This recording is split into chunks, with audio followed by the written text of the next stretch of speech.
अस्सलामुअलैकुम viewers, welcome to all of you on my YouTube channel Cric Chat. Viewers, आज की जो video है इसमें हम बात करेंगे कि जिस तरीके से आप देख रहे हैं कि मीडिया पर ख़बरें आ रही हैं और यानी कि सारा मलबा जो है वो शाहीन अफरीदी पर डाला जा रहा है। हम उसे डिफेंड नहीं करने लगे, लेकिन आज की वीडियो में हम आपसे ये के सामने ये पॉइंट रखेंगे कि क्या जो वर्ल्ड कप आपका पाकिस्तान बाहर हुआ है वर्ल्ड कप से, उसमें सिर्फ क्या शाहीन ही थे जिन्होंने बुरी परफॉर्मेंस दी, तो बाकी बाबर आजम की कैप्टनसी कैसी रही थी, बाबर आजम कैप्टनसी किस तरह की कर रहे थे, और इसी तरह वो किन लोगों के साथ यानी कि फ्रेंडशिप के चक्कर में उन्होंने किन लोगों को जो है सेलेक्ट किया हुआ था, और बाकी लड़के जो इंडिविजुअली परफॉर्म कर रहे थे उनकी क्या परफॉर्मेंस थी। और ये जो हर थोड़े दिन के बाद कोई ना कोई रिपोर्ट जो लीक हो जाती है व्यूवर्स, इस पर भी बात होगी कि मतलब ये कोई ठीक काम है कि हर थोड़े दिन के बाद कोई रिपोर्ट लीक हो जाती है, उसका प्रॉपर तरीक़ेकार क्या होना चाहिए। तो व्यूवर्स, मेरे साथ हैं आमिर, मैं उनसे पहले जानता हूँ कि वो इस चीज़ पर अपना पॉइंट ऑफ व्यू दें कि जिस तरीके से शाहीन को तो सब ब्लेम कर रहे हैं और उनको कहा जा रहा है शायद 1 साल का बैन होगा, तो बाकियों को ऊपर ये क्या सोचते हैं और इस सारी कंट्रोवर्सी में इनका क्या पॉइंट ऑफ व्यू है। अच्छा, शाहीन को डिफेंड नहीं किया जा सकता। जो शाहीन ने पिछले कुछ अरसे में हरकतें की हैं मैचों के दौरान भी और बैकग्राउंड पे भी, जो उन्होंने कोचेस के साथ बदतमीज़ी की है, लेकिन सारा ब्लेम पूरे वर्ल्ड कप का शाहीन को क्यों दिया जा रहा है। वर्ल्ड कप में जो बाबर आजम की कैप्टनसी थी उस पर क्यों बात नहीं हो रही।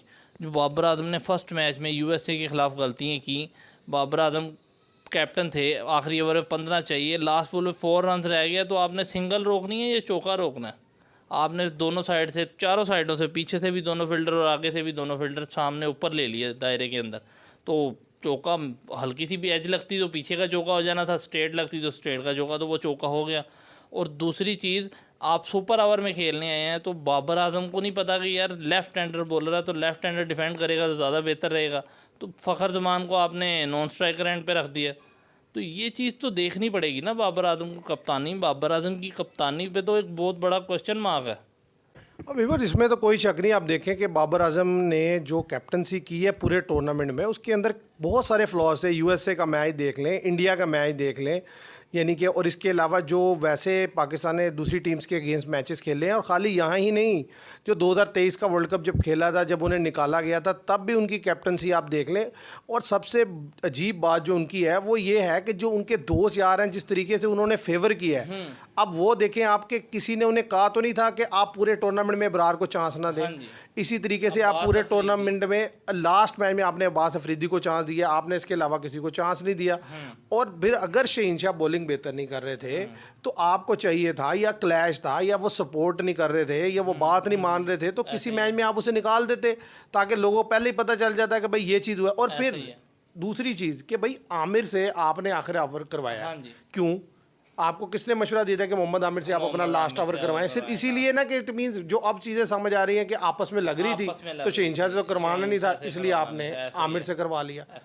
तो अब ये है कि ये बहुत सारी चीज़ें। फिर शादाब खान के बारे में आप कैसे देखते हैं कि जिस तरीके से शादाब खान को इन्होंने बैक किया, उसके बारे में आप क्या कहते हैं? शादाब खान को आप देखें, अब ये भी इनकी कैप्टनसी पे ही क्वेश्चन मार्क आएगा ना कि शादाब खान को लगातार 4 मैचेस खिलाया आपने। 4 मैचों में उन्होंने फर्स्ट मैच में 3 ओवर्स किए और लास्ट मैच में शायद 1 ओवर किया। और ये यकीन माने, आपके लास्ट मैच में भी ये शादाब खान को ओवर करवाने इसलिए लाए थे कि इमाद वसीम ने 3 ओवर में बहुत कम रन दिया था और विकेट्स भी ले गए थे वो 1-2, तो इन्होंने कहा था कि मैं शादाब से बॉल करवाता हूँ तो शायद वो 1-2 विकेट्स ले ले, तो शायद कोई बेहतरी आ जाए। लेकिन उन्होंने उसमें भी, उस विकेट पे भी उन्होंने 1 ओवर में 11 रन खा लिया। तो 4 ओवर पूरे वर्ल्ड कप में कराए, कोई विकेट नहीं ली, बैटिंग में कुछ नहीं किया। मतलब आपने कोशिश ही नहीं की कि यार इन्हें बाहर बैठाया जाए, किसी और को टीम में खिला लिया जाए। लेकिन नहीं, हम तो लकीर के फ़कीर वाला साहब है कि दोस्ती यारी में इतना गिर जाते हैं कि हमें नज़र ही नहीं आता कि यार टीम का बेड़ा गर्क कर दिया हमने इस चक्कर में। तो ये शादाब के चक्कर में तो बाबर आजम की कैप्टनसी, बाबर आजम की दोस्ती यारी, it is everything. Babar Azam पे तो क्वेश्चन मार्क आ ही नहीं रहा। मतलब मैं जब से ये वर्ल्ड कप के बाद देख रहा हूँ, बाबर आजम की तो कोई बात ही नहीं कर रहा। हालांकि ये सबसे बड़ा मसला ही बाबर आजम की कैप्टनसी है इस टाइम। आप देखें भाई, वो तो आराम सुकून से बैठे हैं, यानी कि नेट प्रैक्टिस कर रहे हैं, वहाँ उन्हें दौड़ते हुए दिखा रहे हैं, जैसे वो बिल्कुल ही टीम का, यानी कि उनका कोई मसला नहीं था। सारा मसला ये था कि लड़के उन्हें सपोर्ट नहीं कर रहे थे और उन्होंने गंद किया, लिहाजा वो हार गए। अब समझ नहीं आ रही। अब अगर मैं देखूँ व्यूवर्स, तो कैप्टनसी का तो हमने आपको बता दिया सारा चट्टा कट्टा कि किस तरीके की उनकी कैप्टनसी रही और जिस तरीके से अपनी मर्ज़ी से उन्होंने बॉलर सेलेक्ट किए, टीम सिलेक्शन का वो हिस्सा थे। ये जो लड़के आजम खान को जो लेके गए हैं उसमें भी उन्होंने पार्टिसिपेट किया, वो लेके गए हैं। और फिर उसे जब खिलाया तो बात यह है आपने उसको एज अ हिटर टीम में रखा था, तो यूएसए के मैच में आपने शादाब खान को जो भेजा है तीसरे नंबर पे बैटिंग करने के लिए पावर सुपर ओवर में, तो आपने इसे क्यों नहीं भेजा? इसे क्यों अगर नहीं भेजा? आपने उसे रखा हुआ था एज अ हिटर तो फिर उसे भेजना चाहिए था। तो ये है कि अगर शहीन शाह अफरीदी ने एक तरह की गलतियां की हैं तो इन्होंने अपने और नौयत की गलतियां की हैं, तो इनके ऊपर भी उतना ही जो है ब्लेम आना चाहिए जितना उस पर आ रहा है, और इनके ऊपर भी उसी तरह की पनिशमेंट लागू होनी चाहिए। और अब अगर व्यूवर्स हम बात देख लें कि प्लेयर्स को ज़रा इंडिविजुअली आपके सामने रख दें कि बाकी सारे प्लेयर कर क्या रहे थे, तो ज़रा इंडिविजुअली भी बताइएगा ज़रा एक एक प्लेयर का कि वो क्या कर रहा था और उसने क्या क्या परफॉर्मेंस दी है। पहले तो आप ओपनर्स पे ही आ जाए ना, फिर बाबर आजम से शुरू करते हैं। पूरे वर्ल्ड कप में इनका 90 का स्ट्राइक रेट है, T20 वर्ल्ड कप में। मतलब क्या खेल रहे हैं आप, रनो बॉल भी रन नहीं बनाया आपने। इसी तरह रिजवान को देखें आप, 105 का स्ट्राइक रेट है इनका पूरा वर्ल्ड कप में। तो ये मतलब मजाक हो रहा है। और रिजवान ने जो शॉट बुमराह के ख़िलाफ़ खेली वर्ल्ड कप में इंडिया के मैच में, मतलब कोई भी सीनियर प्लेयर, कोई भी दिमाग रखने वाला प्लेयर इस तरह की शॉट नहीं खेल सकता बुमराह के ख़िलाफ़। और मैच जब हाथ में हो आपके, आप क्रॉस बैटेड शॉट खेल रहे हो बुमराह को, जबकि पूरे वर्ल्ड कप में उससे किसी ने क्रॉस बैटेड शॉट नहीं खेली। वो प्रीमियर बॉलर है इंडिया का इस टाइम। और तीसरी चीज़, अगर आप फ़खर जमान पे हैं तो फ़खर जमान, मतलब मुझे समझ नहीं आई फ़खर जमान को बाहर से क्या समझा के भेजा जाता था। यूएसए के मैच में आपकी 3 विकेट्स गिर गए, 6 ओवर 30 रन, 3 विकेट्स गिरे हुए, 2 विकेट्स गिरे हुए थे जब फ़खर जमान आए। तो फ़खर जमान ने फर्स्ट गेंद पे छिक्का मार दिया।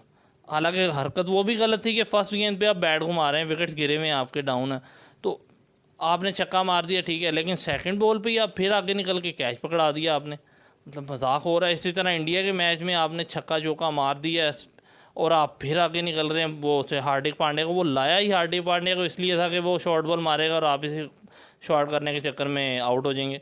तो ये तो इनकी हालत है।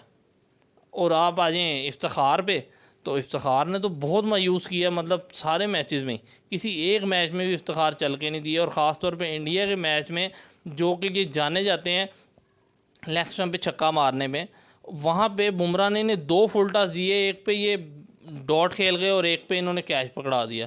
मतलब आप क्या खेल रहे हैं, क्या नहीं खेल रहे, आपको कुछ पता ही नहीं। इसी तरह शादाब की बैटिंग पे आए तो शादाब ने एक 40 किया यूएसए के मैच में, उसके बाद पूरी मैचों में कुछ नहीं कर सके ये। और आजम खान को एक मैच खिलाया इन्होंने, उसमें फर्स्ट गेंद पे आउट हो गए वो। तो ये मतलब ये बैटिंग परफॉर्मेंस थी हमारी। आप देखें इसमें कि क्या मतलब इस तरह से वर्ल्ड कप जीता जाता है जिस तरह ये खेल रहे थे, इस तरह से तो वर्ल्ड कप नहीं जीता जा सकता।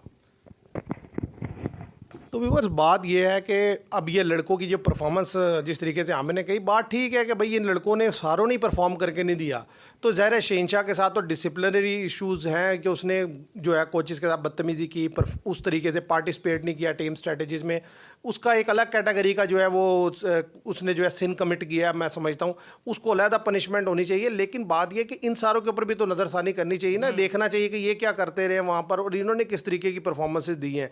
और आप देखें कि जो इफ्तिखार हैं 2023 के वर्ल्ड कप में भी इनकी फॉर्म पुअर थी, इन्होंने बुरा परफॉर्मेंस दी थी, फिर इन्हें उठा के क्यों ले गए थे ये इस वर्ल्ड कप में?